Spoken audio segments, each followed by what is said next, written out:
I hope you all are doing well today. You may have seen a lot of these books in earlier videos of mine, but today I am going to do my favorite books of the year of 2022. The reason I don't have as many this time is because in October I started reading Harry Potter again, and I'm actually on Order of the Phoenix right now, about to finish it. I read Harry Potter every year at the end of this year, or the end of every year. So I posted a personal video earlier, but I deleted it because I don't know, it's Christmas and I don't want to be negative. Plus, I got some good news. My mom had to be sent to the hospital. I don't know if I told you guys, but she had another minor stroke, and they were afraid that she had a brain bleed, so she was transferred to another hospital, but it seems that either prayer really works or it wasn't as bad as they had thought. So if you guys could just send her some positive healing vibes, I'd really appreciate it. It was quite the scare for all of us. But I'm going to share with you some of the favorite books I read this year. I don't know about you guys, but book tapping and book triggers always give me ASMR. And one of my favorite ASMR artists is Madison Moon ASMR.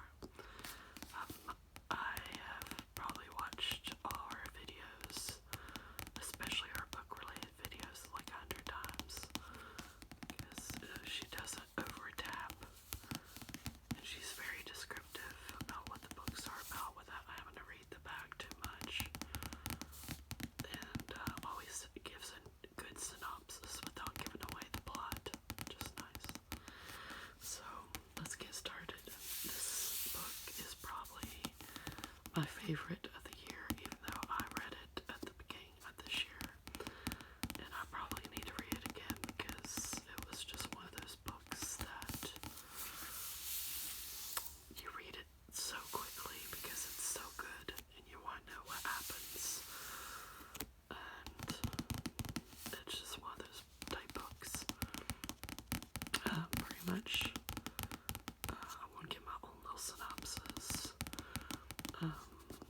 The story is about Sam Hill and his life dealing with a certain, let's see, what was it? I guess I could read the back. Let's do it. His mother promised he'd live an extraordinary life. It's time he finds out for himself. Sam Hill always saw the world through different eyes.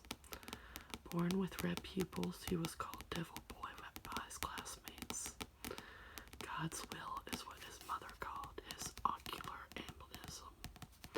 Her words were of little comfort, but Sam persevered, buoyed by his mother's devout faith, his father's practical wisdom, and his two other misfit friends.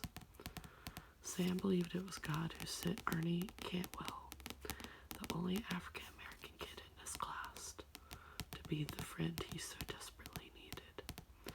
And that was God's idea for Mickey Kennedy to storm into Our Lady of Mercy like a tornado, uprooting every rule Sam had been taught about boys and girls. 40 years later, Sam, a small-town eye doctor, is no longer certain anything was by design, especially not the tragedy that caused him to turn his back on his friends, his hometown, and the life he'd always known. Running from the pain, eyes closed, served little purpose. Now, as he looks back on his life, Sam embarks on a journey that will take him halfway around the world. opinion and a clear view. What changed him to find him and made him so afraid, until he can finally see what truly matters. This book was very, very good. 9.5 out of 10 for sure. I rarely give book 10 stars, so 9.5 is very good. The only book I give 10 stars is Harry Potter, because I love it so much. But this one was really, really, really good. And I love the relationship that he had with his mother in this book, because I have a close relationship with my mother as well. So that is Extraordinary Life of Sam Bell. And it is a longer book. It's like how many pages? About 400 pages, but it's a very fast read. It's not hard to read at all. And I definitely recommend it. I love stories about perseverance and people coming back from the ashes of maybe being bullied or maybe being misunderstood, and they come back stronger than ever. I love that. It's a very good book. Definitely recommend it. The next one is Book Lovers by Emily Henry.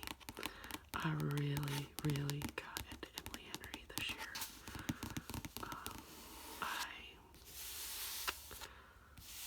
I heard a lot about her through TikTok and YouTube, and I had never read a book of hers before, and I'm really glad I did. I really, really, really love this book. It's a great rom-com, but it's also a story about sisters and the bonds that you share with each other, and it reminded me of my niece, Selena, and me.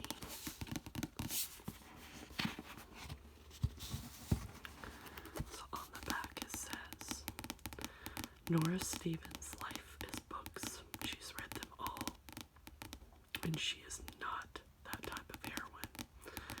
Not the plucky one, not the laid-back dream girl, and especially not the sweetheart. In fact, the only people Nora is a heroine for are her clients, for whom she lands enormous deals as a cutthroat literary agent, and her beloved little sister, Libby, which is why she agrees to go to Sunshine Falls, North Carolina for the month of August, when Libby begs her for a sister's trip away, with visions of a small-town transformation for Nora, who she's convinced needs to become the heroine in her own story. But instead of picnics and meadows or run-ins with handsome country doctor or bulging four-armed bartender, Nora keeps bumping into Charlie Lastra, a bookish, brooding editor from back in the city. It would be a meet cute if not for the fact that they met many times and it's never been cute. If Nora knows she's not an ideal heroine, Charlie knows he's nobody's hero.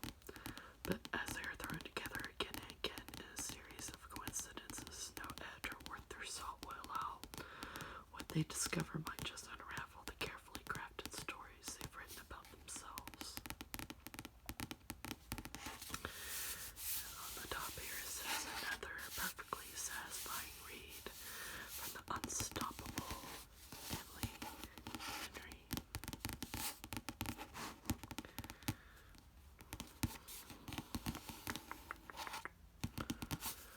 So that is Book Lovers. 8 out of 10 for Book Lovers. I'm definitely a rom-com type girl. I love rom-coms. This one is a little tattered. Goodness gracious, what happened here? I don't know again. Okay. So this is another book by Emily Henry. It's called The actually like this one better than I did the Book Lovers. It's pretty much a friends to lovers type story. It's very predictable, but it's cute. And I love cute stories like that. I'm a sucker for books like that. Like my favorite rom-com book is The Honeymooners by Christine Lauren. That's one of my favorite books of all time. I love that book. And I love from enemies to lovers type stories. But this is People We Meet on Vacation. And let's see what the back says, shall we? Poppy and Alex. Alex and Poppy, they have nothing in common. She's a wild child. He wears khakis. She has insatiable wanderlust. He prefers to stay home with a book, and somehow, ever since the fateful car share home from college many years ago, they are the very best of friends. For the most of the year, they live far apart. She's in New York City, and he's in their small hometown. But every summer for a decade, they have taken one glorious week of vacation together. Until 2 years ago, when they ruined everything. They haven't spoken since. Poppy has everything she should want, but she's stuck in a rut. When someone asks when she was last truly happy, she knows without a doubt that was on that ill-fated final trip with Alex.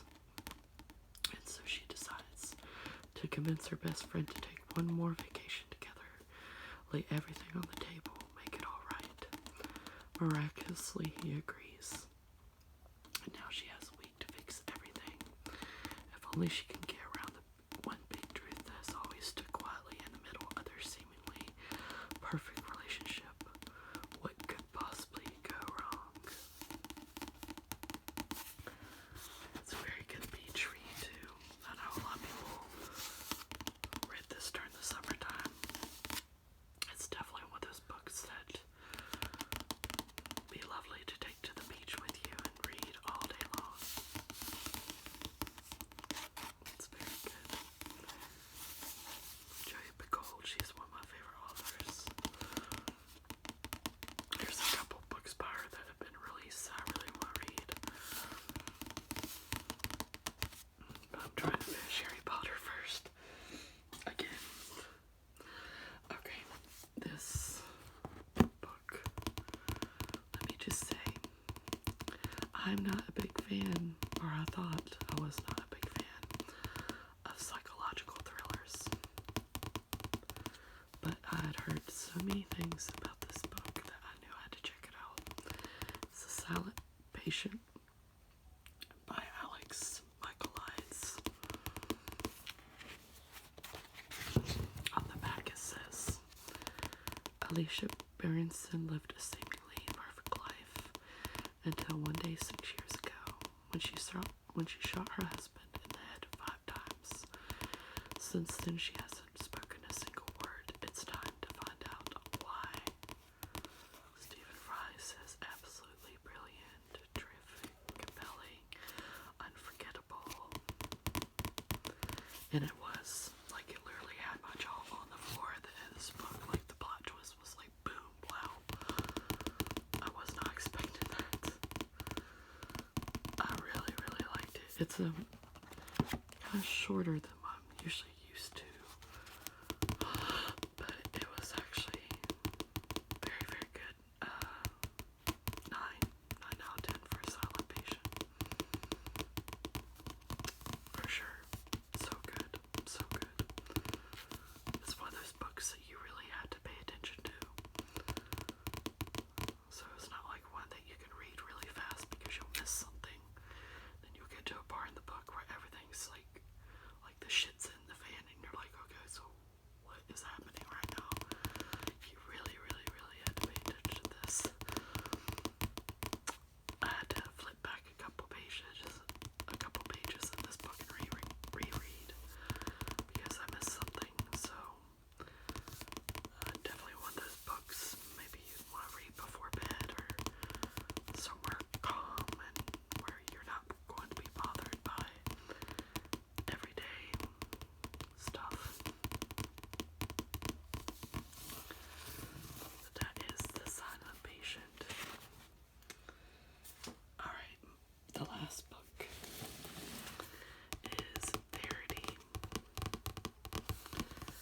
I read two Colleen Hoover books this year. I read It Ends With Us, and then I read Verity, and this was definitely my favorite of the two. This book was sick, oh my god. 9.5 out of 10. This book was actually very controversial, and I'm not gonna lie, it gets intense towards the end of the book, and it actually scared me a little bit. But it's another psychological thriller, because after I read The Silent Patient, I was like, okay, I need to read another good psychological thriller. This is a thriller that would keep you up all night, and a twist that will leave you reeling. Lowen Ashley is a struggling writer on the brink of financial ruin when she accepts the job offer of a lifetime. Jeremy Crawford, husband and best-selling author Verity Crawford, has hired Lowen to complete the remaining books in a successful series his injured wife is unable to finish. Lowen arrives at the Crawford home, ready to sort through years of Verity's notes and outlines, hoping to find enough material to get her started. What Lowen doesn't expect to uncover in the chaotic office is an unfinished autobiography Verity never intended for anyone to read. Page after page of bone-chilling admissions, including Verity's recollection of the night her family was forever altered. Lowen decides to keep the manuscript hidden from Jeremy, knowing its contents could devastate the already grieving father. But as Lowen's feelings for Jeremy begin to intensify, she recognizes all the ways she could benefit if he were to read his wife's words. After all, no matter how devoted Jeremy is to his injured wife, a truth this horrifying would make it impossible for him to continue loving her. This book was sick.